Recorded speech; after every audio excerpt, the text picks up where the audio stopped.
त्रेता युग में चक्रवेण नामक एक राजा थे। कहने को तो वह बहुत बड़े साम्राज्य के स्वामी थे, पर अपना जीवन त्याग, तपस्या और धर्मात्मा विरक्त ज्ञानी की तरह ही बिताते थे। राजकोष का धन वह अपने तथा अपनी पत्नी के लिए बिल्कुल नहीं लेते थे। उनका कहना था कि प्रजा से कर रूप में प्राप्त धन प्रजा की सेवा में ही लगाना चाहिए। वह अपना जीवन निर्वाह अपने श्रम से उपजाए कृषि, अन्न, फल तथा शाक आदि से करते थे। उनकी पत्नी भी आभूषण रहित बहुत सादगी से रहती थी। एक बार राज्य में किसी पर्व पर मेला लगा हुआ था और मेले में चक्रवेण के राज्य की प्रजा खूब सज धज कर आई थी। स्त्रियां रेशमी वस्त्रों तथा स्वर्णाभूषणों से सजी धजी थी। ऐसी ही कुछ स्त्रियां जब महारानी से मिलने आईं तो उन्होंने देखा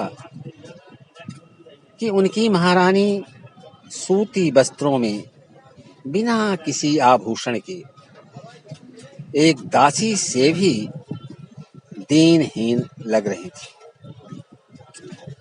मगर महारानी को कुछ भी ऐसा नहीं लग रहा था कि वह बिना आभूषण के हैं।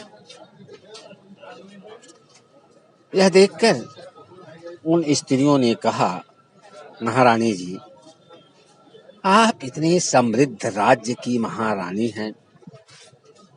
आपके राज्य की प्रजा धन धान्य से कितनी सुखी तथा संपन्न है, यह आप इसी से जान लें कि आप जैसी सामान्य वस्त्र तथा अलंकार से हीन कोई भिखारिन भी इस मेले में नहीं दिखाई दे रही है। आपका इस तरह रहना हम प्रजा का अपमान है। आप सम्राट से कहकर एक महारानी जैसे वस्त्र अलंकारों से सज्जित होकर रहें। पद प्रतिष्ठा के अनुसार रहन सहन होना चाहिए। स्त्रियां इस तरह की बातें करके महारानी के मन में अपना प्रभाव डाल गईं। मेले की समाप्ति पर जब महाराज चक्रवेण आए तो महारानी ने निवेदन किया, आर्य, आज बहुत सी धनी स्त्रियां जो आपकी प्रजा हैं मुझसे मिलने आईं तो मेरे सामान्य वस्त्रों तथा आभूषणहीन शरीर को देखकर वे लज्जित हुई और कहा कि ऐसे सम्राट की महारानी को महारानी जैसी प्रतिष्ठा से सज्जित रहना चाहिए। आप मेरे लिए महारानी जैसे वस्त्र आभूषण ला दीजिए। चक्रवेण राजा ने सोचा कि थोड़ी देर के कुसंग से रानी की बुद्धि कैसे विचलित हो गई। फिर उन्होंने प्रकट रूप से कहा, रानी, मेरे पास वैसा वस्त्र आभूषण लाने के लिए धन कहाँ है। मैं राजकोष से अपने या तुम्हारे लिए धन नहीं ले सकता। पर स्त्री हठ तो स्त्री हठ ही है, वह भी रानी का हठ। बहुत समझाया पर रानी ने जब बहुत आग्रह किया तो राजा ने कहा, ठीक है, एक ही उपाय है, मैं किसी और से तुम्हारी इच्छा पूर्ति के लिए धन का प्रबंध करता हूँ। दूसरे दिन राजा ने अपने मंत्री से कहा, मंत्रीवर, आप लंका के राजा राक्षस राज रावण के पास जाइए। उसकी राजधानी लंकापुरी से स्वर्ण मंडित है। उससे कहो राजा चक्रवेण को कर के रूप में 1.25 मन सोना दे दे। मंत्री ने कहा, महाराज, रावण आपके अधीन तो नहीं है, फिर वह आपको कर क्यों देगा? राजा ने कहा, अधीन तो नहीं है, यह ठीक है,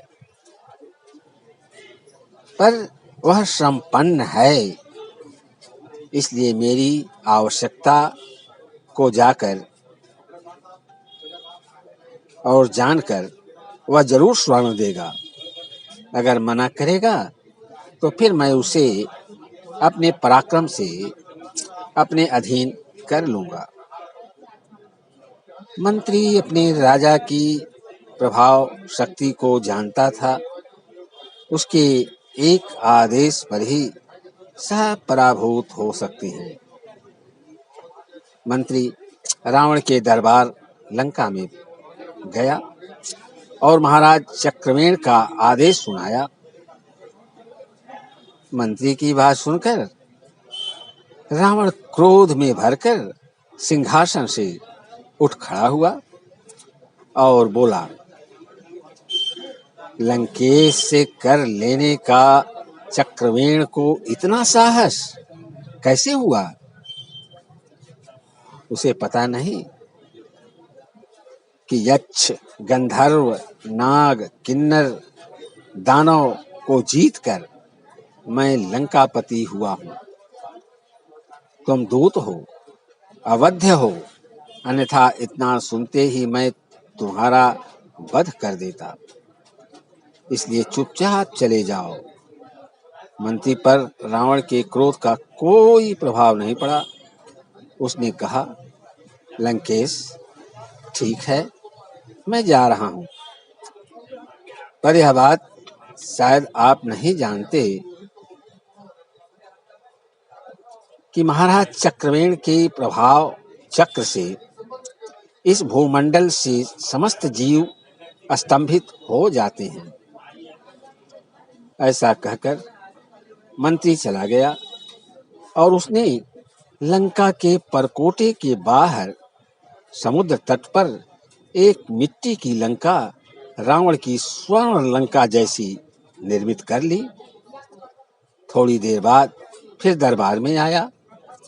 दोबारा उसे आया देख रावण ने कहा, अब क्यों आए हो? मंत्री ने कहा, महाराज, अब कुछ लेने नहीं आया हूँ, आपको एक कौतुक दिखाने आया हूँ। आप मेरे साथ पूर्व दिशा के परकोटे के बाहर चलने का थोड़ा सा कष्ट करें। रावण बाहर आया तो मंत्री ने स्वनिर्मित मिट्टी की नकली लंका दिखाकर कहा, महाराज, यह लंका आपकी लंका की नकल है। मैं इसकी एक दिशा के कंगूरों को गिराता हूँ। यह कहकर उसने कहा, महाराज चक्रवेण की दुहाई है, लंकेश कर नहीं दे रहा है।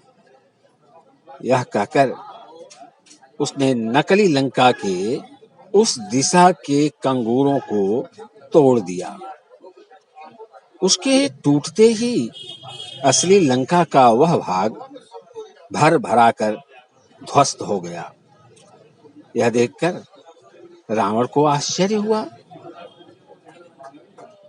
रावण की यह दशा देखकर मंत्री ने कहा, लंकापति महाराज, चक्रवेण को कर लेने के लिए युद्ध की आवश्यकता ही नहीं पड़ेगी। उनका अदृश्य पुण्य चक्र पल भर में आपकी इस स्वर्ण नगरी को ध्वस्त कर देगा। विश्वास न हो तो अपनी आंखों से पूरी लंका को मटियामेट होकर समुद्र में समाते हुए देख सकते हैं। रावण इतना ही देखकर डर गया। उसने 1.25 मन सोना देकर मंत्री को विदा किया। मंत्री सोना लेकर महाराज चक्रवेण तथा महारानी के सामने उपस्थित हुआ। रानी ने मंत्री से पूछा, यह सोना तुम कहाँ से और कैसे लाए? मंत्री ने सारी घटना सुना दी।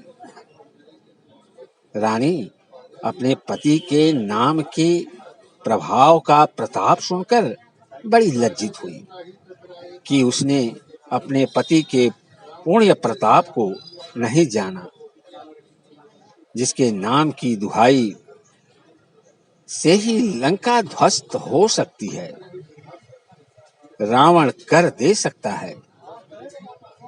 उसके लिए वस्त्र आभूषण की क्या?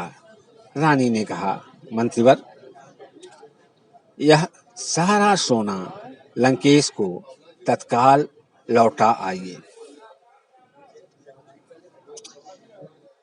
इस घटना से मुझे वे वस्त्र आभूषण प्राप्त हो गए जो शरीर को नहीं आत्मा को अलंकित करते हैं। मेरे हृदय पर पड़े थोड़ी देर के कुसंग का प्रभाव मिट गया है। मंत्री ने सारी बात बताकर सारा सोना लंकापति को वापस कर दिया। रावण के हृदय पर चक्रवेण के त्याग का अत्यधिक प्रभाव पड़ा। मंत्री को उसने बड़े आदर सत्कार से विदा किया। यह थे राजा चक्रवेण।